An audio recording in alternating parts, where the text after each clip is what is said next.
Okay guys, you're welcome back to my channel.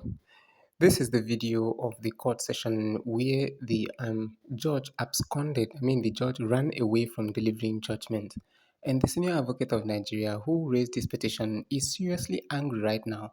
Look at the court. There are nobody seated and they invited them to the court to come for the hearing of the judgment. However, the judgment was not delivered. What was the reason for the judgment not delivered? The judge purportedly said that they were having a seminar. But how long would it take for a judgment to be delivered? How many minutes would it take? Yes, and so that is why he is here. The senior advocate of Nigeria is here speaking.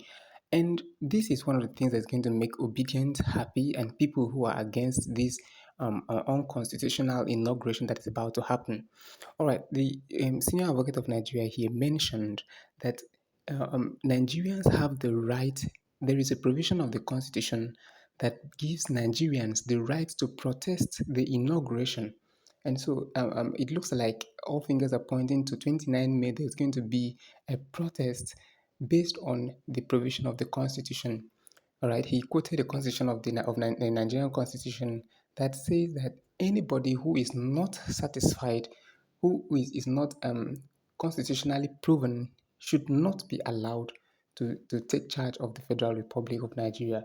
And so he is expressing his unhappiness here for the fact that the judge refused to come to give the judgment. And this judgment was about the 25% in the FCT. It is gathering more interest because that seems to be the ground where Tinubu would have been nullified. And the reason for that petition was to stop the inauguration of Ahmed Bola Tinubu. But the judge is absconded. I'm happy to hear that the senior advocate of Nigeria here has mentioned that he is going to file a suit against him. Alright, so I want you guys to listen to this video by yourself. After you listen to the video, drop your comment in the comment section and let me know what you guys think about it. Please continue to listen. Monitor, yes. The court will be sitting. Justice is attending the seminar. Does it vote on Well, we were here on Wednesday. The court gave us Wednesday as a day to come for our ruling. And then we were given the same information that the court was attending a conference and that the ruling had been adjourned to today. So I take it that at the time they were adjourning to today, they already knew that they would be out of whatever conference they were going to have. So we're here back today, and they are giving us the same excuse of the court attending a conference. We don't think that that is a fair way to treat us.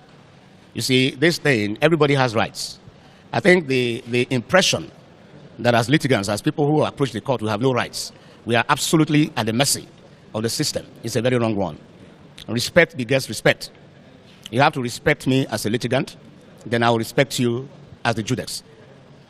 So if the court, what we see is that we have not been fairly treated. I have been in Abuja for how long now? Nobody has asked me about my hotel bills. I practice from Lagos. If he wasn't going to sit, he should have told me. He should have told me on Wednesday, I'll be back in my chambers in Lagos now. But he asked me to come back today, only to get the same excuse. I don't think it's fair. I don't think it's fair. And as far as I'm concerned, we are, by the grace of God, going to do something about it. In the sense that I think we need to sue. We need to bring it before the court so that it will be examined. What we have lost, the right that we sought is to restrain the swearing in. So by the court not sitting, we've lost a great deal. That's right. So who is going to pay for that? If you came and gave a ruling that we don't have a right, it would be understandable. Now you're seemingly staying away from the court. Makes me understand that we have a right, but for one reason or the other, you cannot find the courage to declare that right.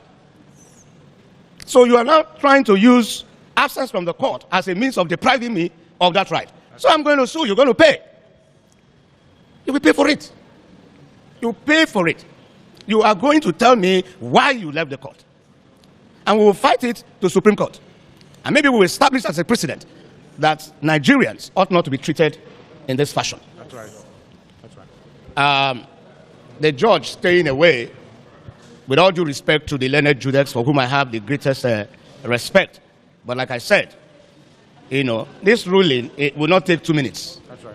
It will not take 2 minutes to deliver the ruling and then get back to any conference that is attending.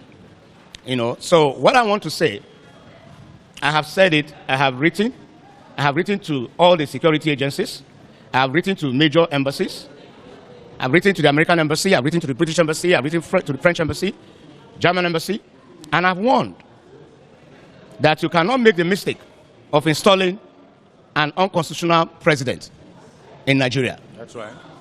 It would have been better that you resolve this question that we brought before the court. We are not saying that the question must be resolved in our favor. We brought the question here to be resolved. We have a right to have the question resolved. Like I always say, hearing belongs to me, decision belongs to the court. You understand? So you cannot make the mistake of installing somebody unconstitutionally. It's an overthrow of the Constitution. That person, now if you read section 1 subsection 2 of the Constitution, it says, no person or group of persons shall be permitted to take control of the federal government or any part of it, take control of federation or any part of it, except in accordance with the Constitution.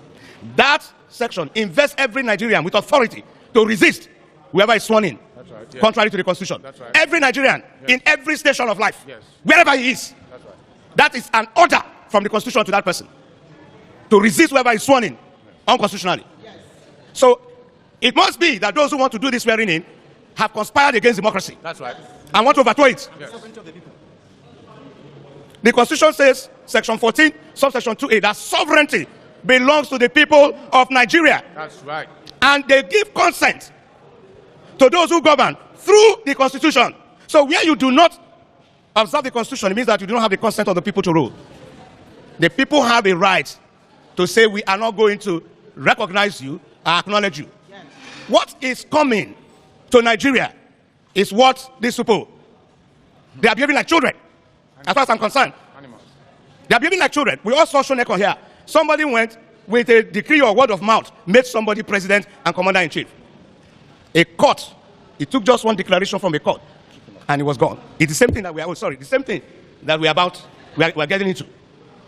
Any court in Nigeria is invested with the authority to interpret the Constitution and can say that the person who calls himself president was not duly elected and therefore cannot answer that title and cannot give any instructions that should be obeyed. And that would be the beginning of crisis. We have warned against this. I don't know what is making them behave, think that it's a joke. I don't know how you will take 200 million Nigerians as a joke. It's not going to happen. The Constitution says you go and have a second election. But you feel too big. Like I was explaining to someone, it's the same in discipline. Where you have red light, say stop. That's right. You feel too big. Because you are driving your Jeep, you don't stop. It's the same thing. It is the discipline in us that we have carried over to this exercise. The Constitution says you've not made it. You've not made 25% in Abuja. Nobody has told me that I'm wrong. There is no constitution. There is no court. I came to this court for the court to tell me that I'm wrong. That's right. Rather than telling me I'm wrong, the court stays away from court. News. The court cannot even look me in the eye. So nobody has told me I'm wrong. Nobody has the courage to tell me I'm wrong. Because you're right. Because I am right. So, the Constitution says you should go for a second election. It's a simple, very simple thing.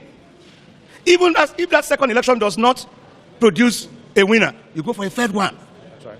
You feel too big to comply with the Constitution. Because all your life has been a life of indiscipline and impunity. Indiscipline. I'm just talking. Okay, guys, so you've seen it all. But what do you guys think about this? Drop your comments in the comment section. Let me know what you guys think about this. And don't fail to subscribe just before you leave.